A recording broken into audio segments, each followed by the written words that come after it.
이제 그 창세기를 쭉 보면서 35장 우리가 이제 그 23절부터 오늘 설교를 하지 않고 35장 23절부터 36장은 넘어갔습니다. 왜냐하면 이제 족보에 관한 쭉 이야기인데 이 족보에 관한 이야기들은 여러분들이 쭉 읽어보시고 이제 37장부터 요셉에 대한 이야기가 시작이 되는데 오늘 거기서부터 좀 시작을 하려고 합니다.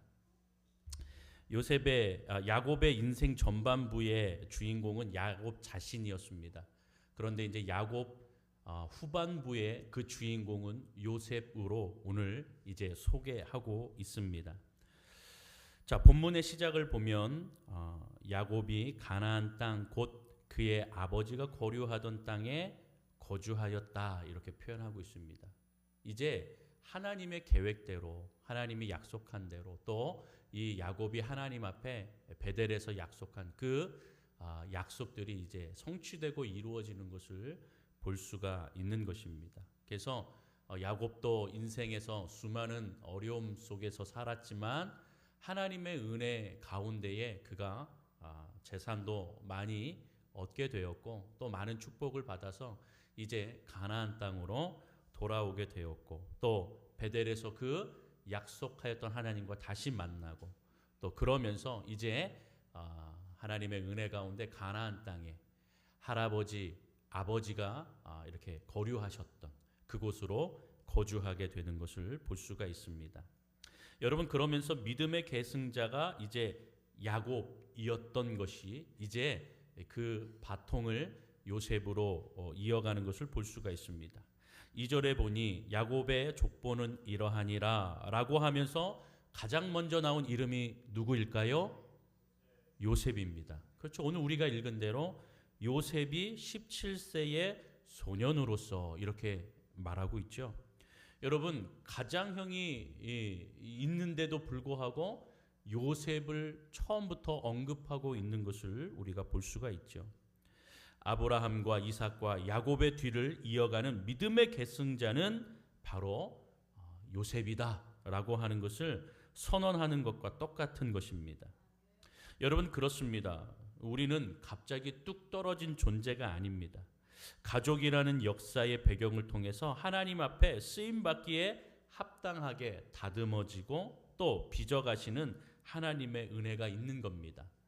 별 볼 일 없는 그런 인생 같지만 우리의 선택이 아닌 하나님의 섭리와 하나님의 계획 가운데에 하나님께서 우리 인생을 온 세상의 그림을 그려가신다라는 것을 믿으시기를 바랍니다. 아브라함과 이삭과 야곱에게 주신 이 약속을 이제 요셉을 통하여서 그 바통을 주시고 믿음의 여정, 믿음의 경주, 이 요셉의 그 믿음의 모습들을 통하여서 하나님께서 약속하셨던 것을 이제 하나하나 성취해 가시는 것 또한 우리가 이 성경을 통하여 역사를 통하여 맛볼 수가 있는 것입니다. 여러분, 이러한 믿음의 스토리가 저와 여러분들의 삶에, 저와 여러분들의 가정에 이어지기를 주님의 이름으로 소망합니다. 그래서 여러분, 여기에 있는 모든 자들이 하나님의 제자들로서, 하나님의 백성들로서 여러분들이 하나님의 스토리에 모두 다 그 은혜로서 믿음의 역사를 주관하시는 하나님의 그 스토리의 주인공이 되시기를 주님의 이름으로 축원합니다. 사실 아브라함, 이삭, 야곱을 보면은요, 믿음의 길을 걸어가다가 인간의 정욕과 또 인간의 욕심대로 세상의 길로 빠지는 모습이 있는데 여러분들이 우리가 쭉 이 창세기를 보면서 너무나 비슷한 모습 가운데에 욕심과 정욕대로 행하는 것을 볼 수가 있죠. 그렇죠? 하나님이 말씀하셨던 땅 그곳에 가다가 혹은 애굽으로 빠지기도 하고 또 우리가 보았던 야곱은 세겜으로 빠지기도 하고 또 자기의 부인을 누이라고 거짓말하기도 하고 그렇지 않습니까? 좀 뭔가 이렇게 역사적으로 보면 그러한 모습들이 좀 비슷비슷하게 가고 있는 모습을 볼 수가 있습니다. 그러니까 정욕과 욕심이 크게 다르지는 않습니다. 사람이 시대가 지나고 세대가 지나도 가지고 있는 그러한 욕심과 생각들은 크게 다르지는 않다라는 겁니다. 여러분, 요셉은 아브라함으로부터 시작된 이 믿음의 가문에서 태어나서 자기의 그 아버지 야곱을 보며 자랐습니다. 라반 삼촌의 집에 그 이름대로 속이는 자의 모습을 어렸을 때는 어렴풋이 보기도 하였죠. 가나안에 오면서 세겜에 살면서 영적으로 흔들리는 심지가 약한 아버지의 모습도 보았습니다. 동시에 바로 위에 이복 누나인 디나가 세겜의 땅 아이들과 어울리면서 추장의 아들에게 몹쓸짓을 당하는 모습도 보았습니다. 그리고 형들이, 이 이복 형들이 세겜 사람들을 몰살시키고 그리고 옷에 피투성이가 되어 집으로 돌아왔던 그 장면은 굉장히 그에게 공포 그 자체였을 것입니다. 다행히 하나님의 은혜로 베델에 올라오게 되어 모든 것이 회복되는 은혜를 허락해 주셨습니다. 여러분, 요셉은 이런 배경을 가지고 있는 자였습니다. 그래서 오늘 본문에 보면 이복 형들에게 요셉은 미움을 받는 것에서부터 그렇게 시작을 하고 있는 것을 볼 수가 있습니다. 요셉은 쉽지 않은 환경 속에서 자랐습니다. 그러나 그 안에서 그의 성격은 크게 비뚤어지지 않고 잘 자란 것을 볼 수가 있습니다. 부족한 아버지의 밑에서 자랐지만, 그리고 이복 형들과의 갈등이 있고 또 가정적인 그런 역기능적인 요소들이 많이 있지만 요셉의 인격 그리고 요셉의 그 성품은 순기능적으로 하나님께서 그를 붙들어 주셨음을 오늘 우리는 알 수가 있는 것입니다. 여러분, 이는 하나님이 그를 강하게 지켜주셨다라고 하는 증거이기도 한 것입니다. 자, 우리도 요셉만큼은 아닐 수 있으나 우리 모두에게 그런 상처와 어려움들이 있습니다. 형제, 자매들, 속의 안에서, 가정 안에서, 또 부모에게 그러한 여러 가지 상처들이 분명히 있습니다. 여러분, 그러나 주님을 만나서 그 상처를 극복하는 하나님이 은혜를 허락하십니다. 여러분, 그러한 은혜를 또한 구하시기를 바랍니다. 나의 마음속에 아직도 그런 상처가 있고 어려움이 있고 또 혹여나 용서를 구해야 하고 용서를 받아야 되는 그러한 일들이 있을 때 여러분들 먼저 주님 앞에 기도하고 나가셔서 주님의 평안한 마음, 주님이 주시는 마음을, 그 은혜를 받아 내 마음에 있는 상처를 싸매시고 고치시는 주님을 먼저 만나시기를 주님의 이름으로 축원합니다. 그러한 은혜를 받고 우리가 가족을 대할 때에 우리의 마음속에 있는 그러한 이제 찌꺼기들, 그런 앙금들이 하나하나 하나님께서 풀어 가신다라는 것입니다. 오늘 본문을 보면 요셉이 형들의 미움을 사게 됩니다.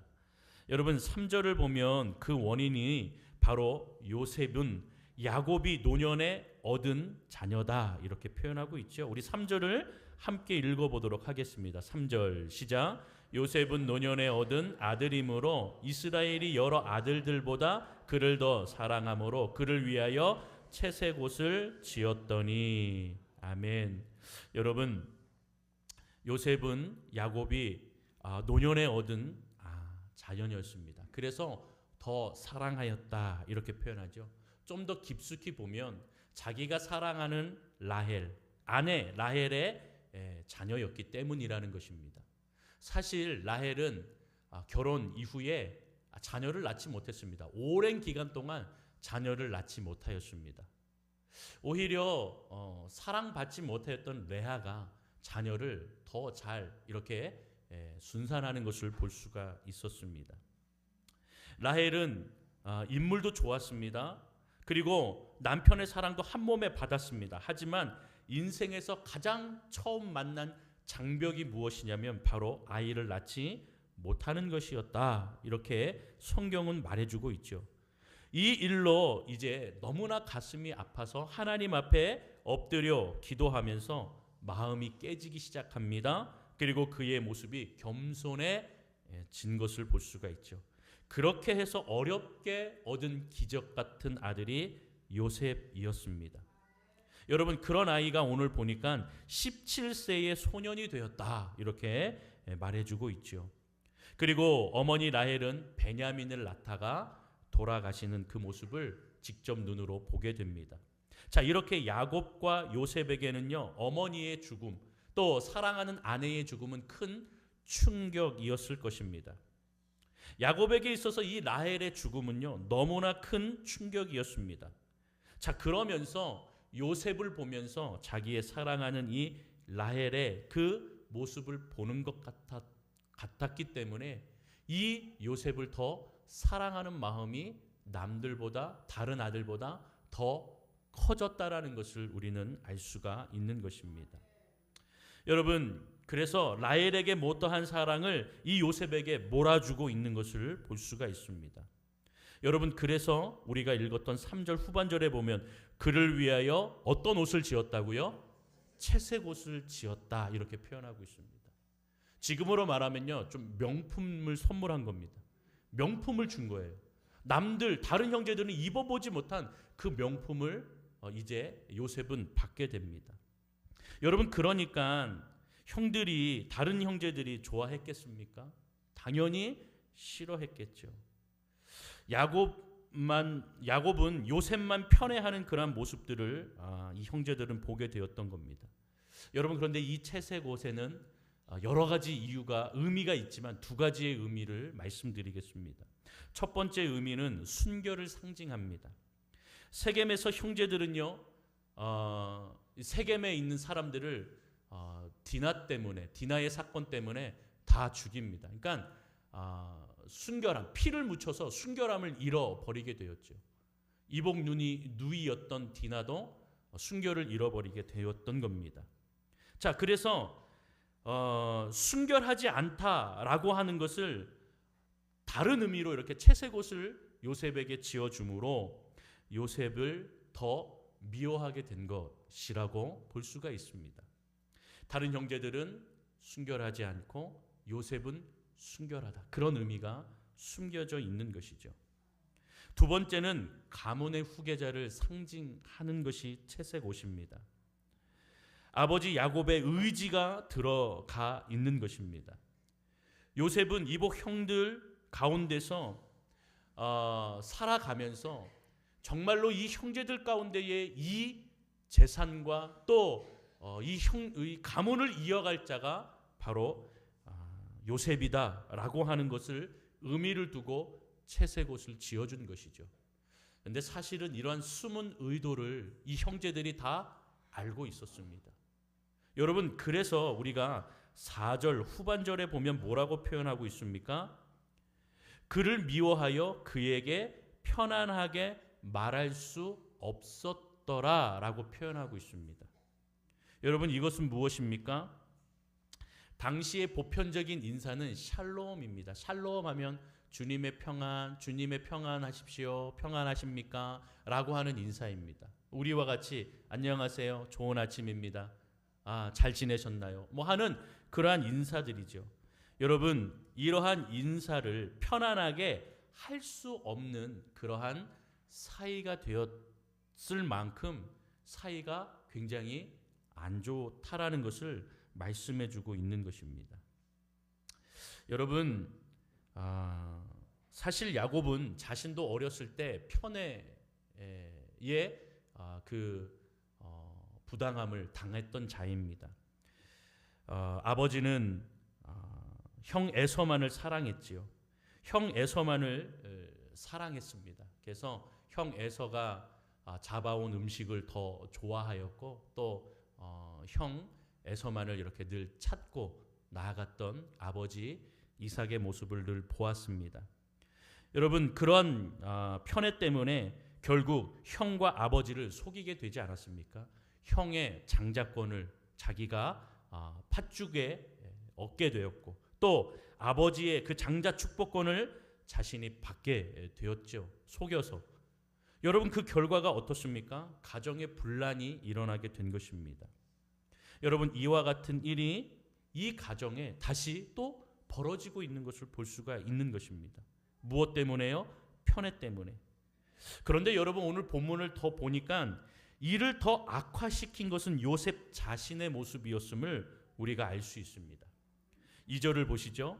여러분, 2절을 보면 눈으로 따라오세요. 한 중간 이후부터 읽겠습니다. 그의 아버지의 아내들 비라와 시라의 아들들과 더불어 함께 있었더니 그가 그들의 무엇을요? 잘못을 누구에게요? 아버지에게 말하더라.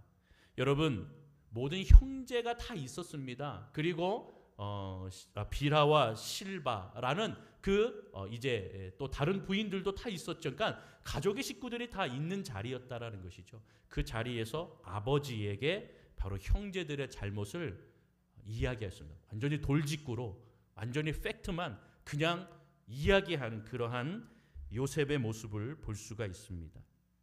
여러분, 이것이 화근이 되었던 겁니다. 이것이 더 미움을 더 사는 불씨가 되었다라는 겁니다. 여기서 잘못이라는 것은 무엇이냐면 악한 행실을 의미합니다. 그러니까 형들의 악한 행실을 고자질하게 되었던 것이죠. 형들 입장에서는 고자질하는 그러한 아이가 요셉이었습니다. 그런데 여러분, 사실 요셉은 그렇게 쉽게 고자질하며 나아가는 그러한 아이는 아니었습니다. 다만 정의로운 아이였습니다. 그래서 정의롭고 악한 행실을 눈감아 주지 못하는 고든 그러한 성격의 사람이었다라는 것을 말씀하고 있는 것입니다. 자, 그러나 여러분, 정직해야 하지만 좀 지혜로워야 할 필요는 있습니다. 그리고 상대방을 좀 배려해야 하는 그러한 모습도 필요합니다. 그러나 아직 어려서 이러한 성숙함은 없었던 것이죠. 그래서 요셉은 돌직구로 그냥 형제들이 다 있고 또 그들의 어머니가 다 있는 그 자리에서 형들의 잘못을 그냥 이야기한 것입니다. 그러니 그 형들이 얼마나 얼굴이 붉어졌겠습니까? 얼마나 그 자리에서 마음이 굉장히 쓰렸겠습니까? 그렇게 형제들의 악한 행실을 밝혔기에 형들의 미움을 더 사게 되는 요셉을 볼 수가 있죠. 하나님은 요셉을 향해서 크고 놀라운 계획을 갖고 계셨지만 하나님이 원하는 과정으로 흐르지는 않았습니다.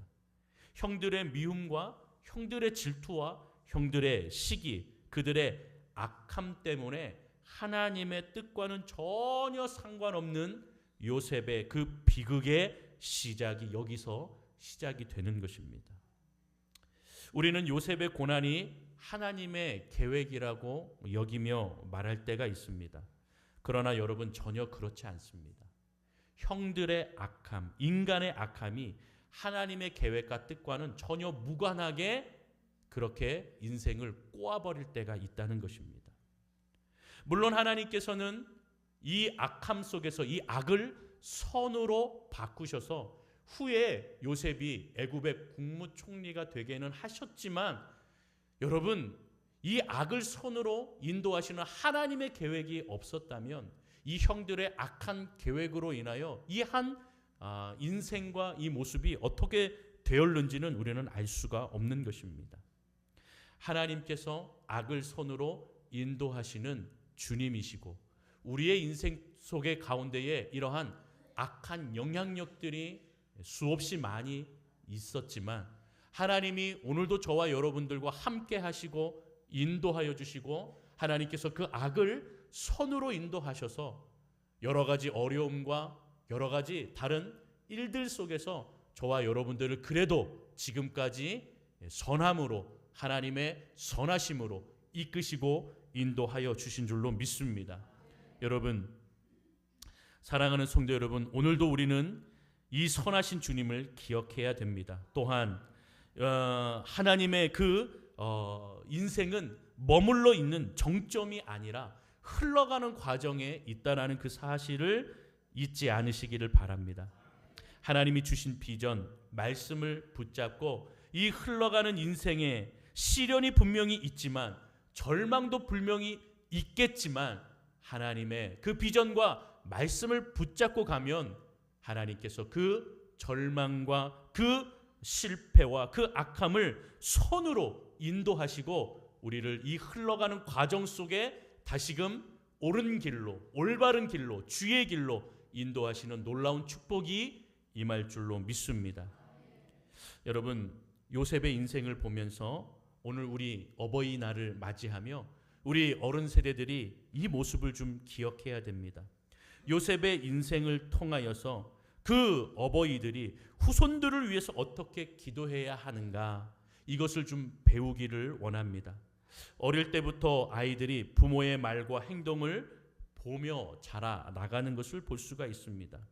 여러분, 아무것도 아닌 것 같지만 아이들은 보고 관찰하고 그것을 또한 습득하고 있다라는, 자연스럽게 습득하고 있다라는 것입니다. 제가 이렇게 요즘 많은 프로들이 이제 아이들이 이제 엄마에 대해서 금쪽 같은 내 새끼 이런 것들 막 하면서 제가 몇 년 전에 어떤 프로그램을 보았는데 그런 것입니다. 어떤 그 예능에서 유치원에 찾아가서 유치원에서 막 이제 가정 이야기를 하고 부모님 이야기하고 막 이야기하는 것을 봅니다. 그런데 어떤 아이가 너무 재밌는 게 그냥 여과 없이 가정에 있는 이야기들을 막 하는 거예요. 우리 엄마는요 맨날 나한테 이거 해라 저거 해라 막 하다가요 갑자기 전화 오면 목소리가 바뀌어요. 여보세요. 되게 상냥하게 바뀐다라는 겁니다. 여러분, 생각해 보면 저도 그런 경험이 좀 있었던 것 같아요. 우리 아이들이 어렸을 때에 이제 아빠로서 또 이렇게 좀 위험도 갖고 또 아이들이 조금 뭔가 이렇게 좀 잘못할 때 혹은 좀 이렇게 생활이 좀 아빠로서 마음에 안 들 때 이렇게 해야지 저렇게 해야지 막 얘기하다가 갑자기 전화가 옵니다. 네 성도님, 네 괜찮습니까? 아빠는 우리한테는 매 이러다가 갑자기 성도님이나 목사님들 전화 오면 목소리가 바뀐다고. 네 여보세요. 네 성도님, 괜찮습니다. 막 이렇게 한다고. 그렇게 이야기하는 것을 들을 때 좀 반성을 많이 했던 그러한 경험들이 있습니다. 여러분, 요셉의 인생, 이 인생을 보며 오늘 이 17장 1절부터 4절의 이 시작을 여러분 보면서 이 요셉의 인생, 하나님께서 믿음의 거성으로 이제 그 바통을 이어주시는데, 하나님께서 이 부족한 아버지 그 가정, 엮이는적인 어떤 형제들의 어떤 모습들 속에서 하나님께서 그의 인생을 믿음으로 살게 나가시는 그 믿음의 스토리 가운데에 오늘 우리가 어버이 주일을 맞이하며 우리 어버이들이 우리 가정을 위해서, 우리 자녀를 위해서, 형제 자매를 위해서, 그리고 우리 손자 손녀를 위해서 어떻게 기도하며 나아가야겠구나 하는 것들을 좀 이렇게 깨닫고 알아가시면 더 좋을 것 같습니다. 그래서 부모의 미숙함이 있죠. 조부모의 미숙함이 분명히 있을 겁니다. 아픔을 겪어서 나도 그런 아픔 때문에 우리가 아이들에게 또한 그런 아픔을 혹여라도 이렇게 영향을 미치고 살아갈 수도 분명히 있었을 것입니다. 그러나 중요한 것은 하나님의 그 놀라우신 은혜와 섭리와 계획과 인도하심이 우리 가정 가운데에 임하여 주셔서 나 그리고 우리 자녀 그리고 우리 모든 형제 자매에게 하나님께서 함께하여 주심으로 하나님, 나의 가시와 같은 그러한 모습들이 우리 자녀들에게, 우리 손자 손녀들에게는 하나님 주님께서 강하게 역사하셔서 하나님 악한 영향이 분명히 그들에게 있을지언정 주께서 그 악을 선으로 인도하셔서 오늘도 주여 그 길을 이들이 온전히 걸어갈 수 있도록 이 험한 세상 가운데에 주를 바라보고 주님의 인도하심으로 하나님 올곧고 좋은 길, 말씀의 길, 생명의 길을 온전히 걸어갈 수 있도록 인도해 달라고 기도하시기를 주의 이름으로 축원합니다.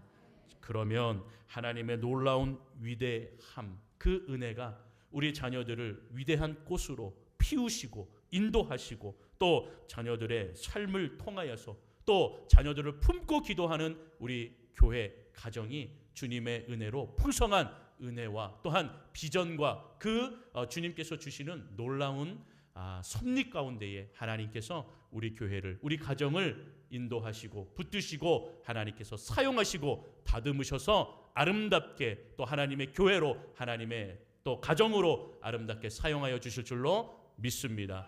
믿음의 성도들로 온전히 서는 우리 모두가 되시기를 주의 이름으로 축복합니다. 축복합니다.